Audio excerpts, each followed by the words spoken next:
संतोष देशमुख हत्याकांडानंतर पहिल्या दिवसापासून राज्यभर जे मोर्चा आणि आंदोलनं झाली त्या सभेतून धनंजय मुंडेचा राजीनामा घेतला पाहिजे ही आम्ही मागणी केली आणि सभेतून भाषणातून आम्ही हे सुद्धा सांगितलं होतं की पाणी मागितलं तर लघवी केली। त्यावेळेस अनेकांनी आमच्यावर विश्वास ठेवला नाही, परंतु आम्ही लढत राहिलो, संघर्ष करत राहिलो आणि त्या दबावातून सीआयडीने चांगली चौकशी करून जे काही रिकव्हर झालंय आणि काल जे महाराष्ट्राने फोटोच्या माध्यमातून चित्र बघितलंय, समग्र महाराष्ट्र हळहळ व्यक्त करतोय आणि फोटो बघितल्यानंतर धनंजय मुंडे यांचा राजीनामा राज्य सरकारने स्वीकारलेला आहे।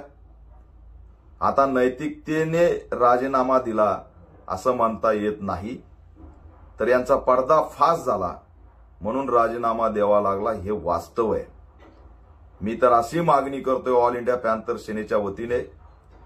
पुण्याचं विक्रम गायकवाडचं प्रकरण असेल, परभणीचं सोमनाथ सूर्यवंशीचं प्रकरण असेल,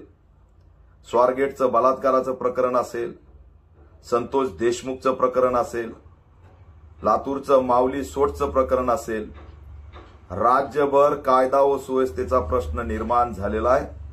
धनंजय मुंडेच्या राजीनाम्याचं आम्ही स्वागत करतो, परंतु राज्यात कायदा व सुव्यवस्थेचा प्रश्न निर्माण झाल्यामुळे महाराष्ट्रात राष्ट्रपती राजवट लागू करावी अशी ऑल इंडिया पॅंथर सेना मागणी करत आहे आणि नव्याने या ठिकाणी भूमिका घेतल्याशिवाय राज्यासमोर आता पर्याय नाही। कारण राज्यभर गुन्हेगारी, महिलांच्या असुरक्षितता असेल, अक्षरशः जतच्या सांगलीमध्ये 5 वर्षाच्या चिमुरडीवरती बलात्कार करून हत्या करून तिचा मृतदेह पेटीत टाकला, तर या घटना सुद्धा नाकारता येणार नाही।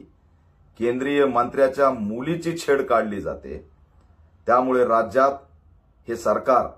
आता बरखास्त केलं पाहिजे आणि राष्ट्रपती राजवट लागू झाली पाहिजे अशी सुद्धा ऑल इंडिया पॅंथर सेना मागणी करत आहे।